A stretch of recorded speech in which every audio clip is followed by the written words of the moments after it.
India के अंदर मई के महीने में 42% ग्रोथ दिखाई है सिर्फ इलेक्ट्रिक टू व्हीलर्स ने, यानी कि 1.49 लाख ऑलरेडी रजिस्टर हो चुके हैं। अभी मई का महीना खत्म नहीं हुआ है तब भी, और इसके अंदर हर एक कंपनी जो टू व्हीलर के अंदर काम कर रही थी इलेक्ट्रिक में, उसकी ग्रोथ आ रही है। इसके साथ ही बात करें तो टाटा जैसी कंपनी ने बोला है कि उनकी जो सेल्स हुई है वो 250% ज्यादा हो चुकी है ऑलरेडी मई के महीने में। और ये भी पता चल रहा है कि टाटा ने बोला है कि उसकी कैपेसिटी को ये लोग और ज्यादा इंक्रीज करने वाले हैं ताकि एक महीने में 15,000 इलेक्ट्रिक व्हीकल्स को यहाँ पर बना सके। यानी कि हर एक कंपनी अपना प्रोडक्शन यहाँ पे बढ़ा रही है और इंडिया के अंदर ज्यादा से ज्यादा डिमांड हो रही है 4 व्हीलर और 2 व्हीलर इलेक्ट्रिक व्हीकल्स की। और अगर हम लोग बात करें तो इलेक्ट्रिक व्हीकल कैटेगरी में ईवी स्कूटर्स यहाँ पे डोमिनेट करते हैं, जिसके अंदर अराउंड 75 to 80% जो ईवी सेल्स हो रही है वो स्कूटर या 2 व्हीलर कैटेगरी में हो रही है। ईवी कार्स का जो अकाउंट है वो अभी भी 7 to 10% है टोटल ईवी सेल्स के अंदर। और यहाँ पे अगर एक ईवी कार बिकती है ना तो उसके कंपैरिजन में 8 से 10 ईवी स्कूटर बिकते हैं। और हाँ, ये सारा डेटा ऑलरेडी जो वाहन पोर्टल है मैं उसके थ्रू बता रहा हूँ, क्योंकि इंडिया में कोई भी व्हीकल यहाँ पे रजिस्टर होता है तो ओपनली पब्लिकली अवेलेबल डेटा है, यानी कि कौन सी कंपनी कितने पानी में कितना व्हीकल बेच रही है, ये सारी चीजें डेली बेसिस पे यहाँ पे अपडेट होती है। लेकिन एक खास बात कि इंडिया में आखिर इतनी जल्दी जो इलेक्ट्रिक व्हीकल्स उसकी डिमांड यहाँ पे कैसे बढ़ गई। सबसे पहले तो बात की जाए तो पिछले एक महीने यानी कि मई के महीने में हम देखें तो मल्टीपल टाइम जो फ्यूल कॉस्ट होते हैं वो यहाँ पे राइज कर चुके हैं, जहाँ पे पेट्रोल डीजल के प्राइसेस इवन सीएनजी के प्राइसेस भी राइज कर चुके हैं, जिस कारण से जो रनिंग कॉस्ट हो रही है व्हीकल की वो लोगों को यहाँ पे ज्यादा पड़ रही है, जिस वजह से कई सारे लोग अब ये सोच रहे हैं कि कैसे हम अपनी रनिंग कॉस्ट को कम करें और कैसे इलेक्ट्रिक व्हीकल पे जाए। अब इसके मल्टीपल तरीके, कुछ लोगों को जिनको शॉर्ट रनिंग करनी है वो लोग इलेक्ट्रिक 2 व्हीलर पे जा रहे हैं, किसी को लंबा जाना है और कंफर्टेबल राइड एक्सपीरियंस चाहिए तो वो लोग 4 व्हीलर पे जा रहे हैं। हालांकि बात की जाए तो फ्यूल प्राइसिंग कॉस्ट एक वन ऑफ द रीजन है।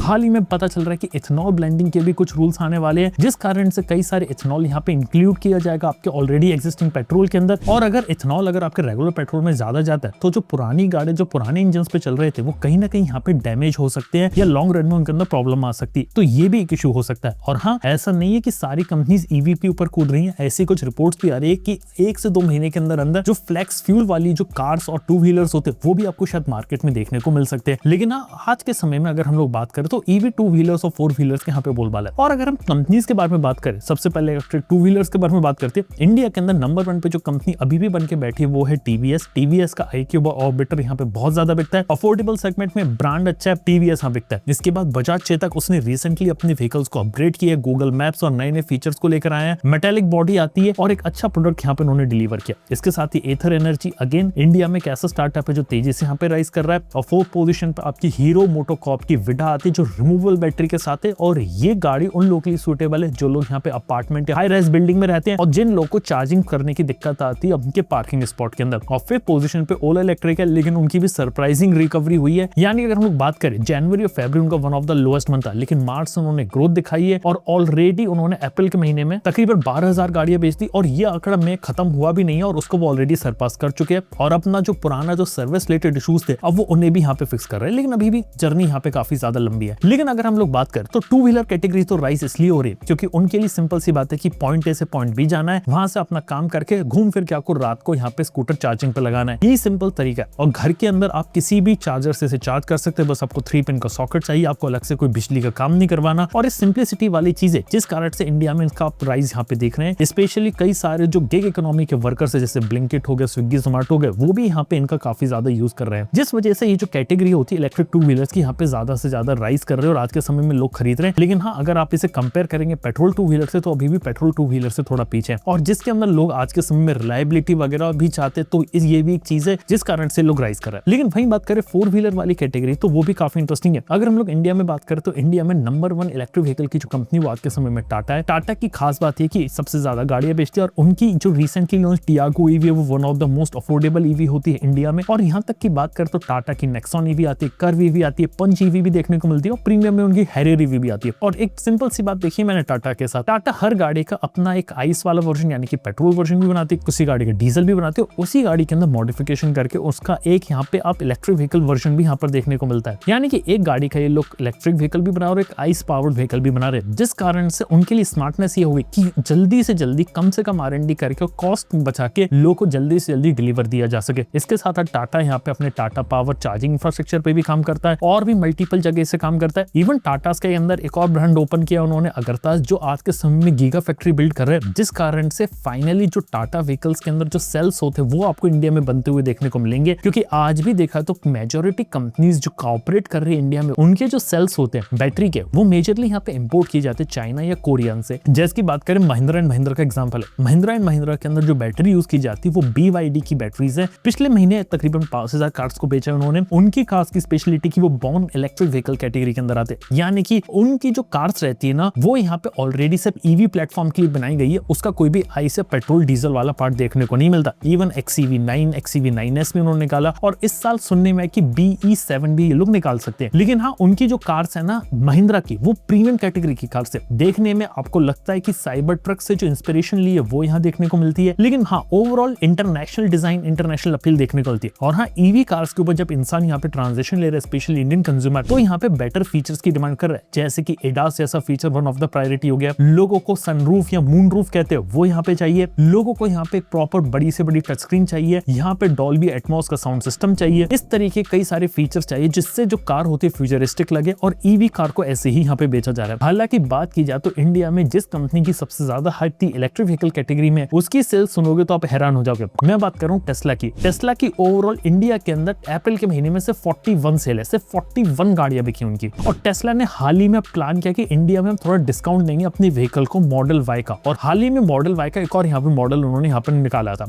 लेकिन सिंपल सी बात है और मल्टीपल रिपोर्ट से कंफर्म हुआ है कि टेस्ला का कोई भी प्लान नहीं है इंडिया में अपनी फैक्ट्री ओपन करने का, इवन अपने व्हीकल्स की असेंबलिंग करने का भी। टेस्ला यहाँ पर सिर्फ ये प्लान कर रहा है कि इंडिया में हम बाहर से बनी कार्स को लाएंगे और इंडिया में बेचेंगे। और मोस्टली जो कार्स इंडिया में आ रही है टेस्ला की, वो शंघाई की गीगा फैक्ट्री से आ रही है, जहाँ पे वो चाइना से इंपोर्ट करके अपनी कार्स को यहाँ पे बेच रहा है। तो ये टेस्ला की कहानी चल रही है। इसके अलावा बात कर तो इंडिया में एक ऐसी कंपनी है जो पिछले 1 साल के अंदर बहुत तेजी से राइज करी है, वो है विनफास्ट। तकरीबन टियर 2 सिटीज में धीरे धीरे फैल रही है। इसके डीलरशिप्स ओपन हो रहे हैं, प्लस ये लोग चार्जिंग इंफ्रास्ट्रक्चर पर भी काम कर रहे हैं कि कैसे लोगों को इजिली चार्जिंग यहाँ पे प्रोवाइड की जा सके, और उन जगहों को टारगेट करे जहाँ पे लोग ऑलरेडी सोलर यूज करते हैं या जिन घरों में आसानी से यहाँ पे चार्जिंग कर सकते हैं। क्योंकि इन लोगों ने एक प्रॉब्लम आइडेंटिफाई करी, वो ये थी कि इंडिया के अंदर चार्जिंग का भी इशू है। देखो सिंपल सी बात है कि इंडिया के अंदर ईवी इंफ्रास्ट्रक्चर डेवलप हुआ है, लेकिन कई बार लोग ऐसे किस्से आ जाते हैं कि चार्जिंग की जो गन होती है वो काम नहीं करती, वहां पे उसे काट दिया जाता है या उसे डैमेज कर दिया जाता है। कई जगह ऐसी रहती है कि ईवी कार की चार्जिंग रहती है, लोग अपनी पेट्रोल गाड़ी को वहां पे पार्क करके चले जाते हैं। तो इस तरीके कई सारे इश्यूज है। और हाँ, जैसे जैसे इंडिया में इलेक्ट्रिक 4 व्हीलर्स की डिमांड यहाँ पे इंक्रीज होगी, वैसे चार्जिंग का इंफ्रास्ट्रक्चर पर भी लोड आएगा। और इंडिया में अब एक टाइम है जहाँ पे चार्जिंग के इंफ्रास्ट्रक्चर पे काम किया जा सकता है। कई सारी कंपनीज अलग अलग लेवल पे काम कर रही है, लेकिन हाँ 4 व्हीलर वाली कैटेगरी में बात है कि इतना टेक्निकली इजी नहीं है कि आपको ना सिर्फ एक 3 पिन का सॉकेट से अगर आप चार्ज करना चाहो तो स्लो चार्जर से चार्ज कर सकते हो, लेकिन अगर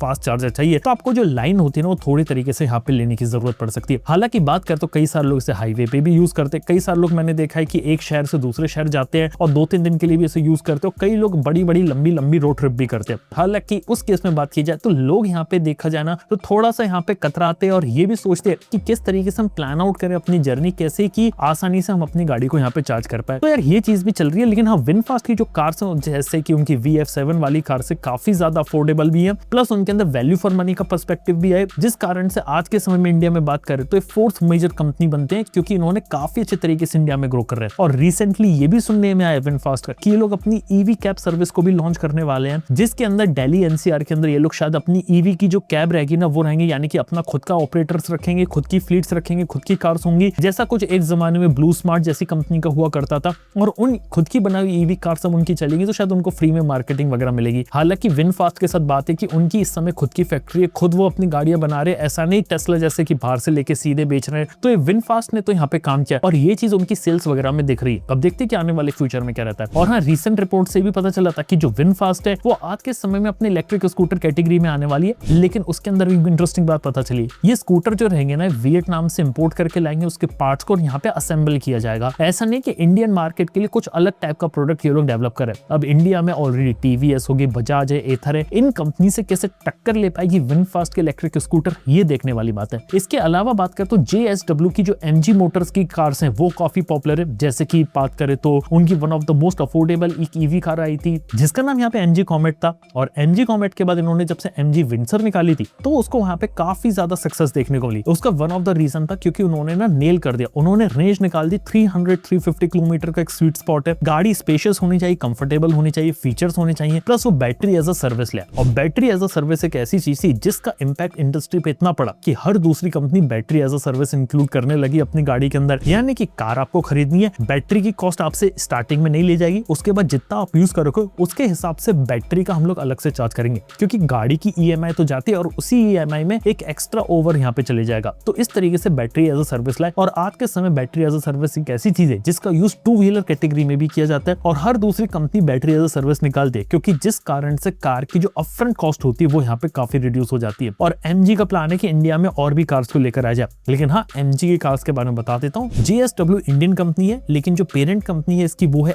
SAIC MG कंपनी की। उसने इंडियन कंपनी JSW के साथ जॉइंट वेंचर किया है, जिस कारण से जो प्रोडक्ट है वो चाइना में डिजाइन, चाइना में बनता है, वही प्रोडक्ट रीबैच्ड होकर इंडिया में आता है। लेकिन इंडिया में उसकी असेंबलिंग वगैरह लोग करते हैं, लेकिन ओवरऑल कंट्रोल यहाँ पे JSW ग्रुप का है। लेकिन कार जो प्रोडक्ट बनेगा वो यहाँ पे चाइना से आता है। सेम चीज JSW यहाँ पे एक और ब्रांड के साथ करने वाला है, जिसके अंदर वो multiple electric vehicle car plus यहाँ पे EV के साथ साथ ये हाइब्रिड EVs को भी लेकर आने वाले, जिसके अंदर चाइनीज ब्रांड चेरी या J-Tour से लोग बात कर रहे हैं ताकि उनके कंपोनेंट्स इंडिया में लाके बनाए और एक अच्छे एग्रेसिव प्राइस पॉइंट पे एक कार ब्रांड यहाँ पे लॉन्च किया जाए। ये JSW का एक और कार ब्रांड है जिसका प्लान है इसी साल यहाँ पे लॉन्च करने का। अब ये चीज इंडिया वाले मार्केट में किस तरीके से इंपैक्ट करती है ये देखने वाली बात है, क्योंकि इंडिया का मार्केट काफी ज्यादा प्राइस सेंसिटिव है और शायद आज के समय में EVs हाइब्रिड्स जो रहते हैं ना बहुत तेजी से यहाँ पे राइज कर सकते हैं। इवन फ्लेक्स फ्यूल को भी अगर इंटीग्रेट करके लेकर आया जाए और हाइब्रिड या फिर कहते हैं प्लग इन हाइब्रिड्स के साथ अगर इसे लेकर आया जाए तो ये काफी अच्छी चीज हो सकती है। हालांकि इस पूरे सिनेरियो के अंदर देखा जाए तो हाइड्रोजन पावर्ड जो व्हीकल्स होते हैं वो तो आपको नाम मात्र या बिल्कुल ही ना के बराबर देखने को मिलते हैं। लेकिन हाँ, एक और इंटरेस्टिंग चीज पता चलती है कि इंडिया में हर दूसरी कंपनी जो पेट्रोल के लिए जानी जाती थी वो भी अब EV में कूद रही, जैसे कि मारुति सुजुकी ई-विटारा ऑलरेडी अब धीरे धीरे बिकना शुरू हो गई है और स्टार्टिंग में ही उसे काफी अच्छा रिस्पॉन्स मिल रहा है। इवन टोयोटा जैसी कंपनी जो अपने पेट्रोल डीजल व्हीकल्स के लिए जानी जाती थी, ई-विटारा को ही रीबेस्ट करके उन्होंने लॉन्च कर दिया थोड़े से महंगे में, और हो सकता है टोयोटा के नाम पे वो भी बिक जाए। हालांकि टोयोटा मारुति सुजुकी कहानी आपको पता है, बैक एंड में इनकी जो R&D रहती है काफी हद तक सेम रहती है, कई सारी कारें उनकी काफी सिमिलर है, लेकिन हाँ पीछे कहानी यहाँ पर ये चल रही है। और हाँ, अगर हम लोग बात करें EV के अंदर तो MG जैसी कंपनी उबर के साथ यहाँ पे पार्टनरशिप कर रही है। कैसे? उबर के अंदर वो MG की जो इलेक्ट्रिक व्हीकल्स होते हैं उसको इंटीग्रेट किया जा सके उनके फ्लीट में, ताकि जो उबर की जो कैब सर्विस रहती है ना वहां पर EV को भी और इसी तरीके से फैलाया जा सके। तो यार ये भी कुछ इंटरेस्टिंग चीजें यहाँ पे चल रही है। तो ओवरऑल बात की जाए तो हाँ, इंडिया के अंदर एक EV बूम आ रहा है, लोग यहाँ पे EV कार्स को भी ले रहे हैं,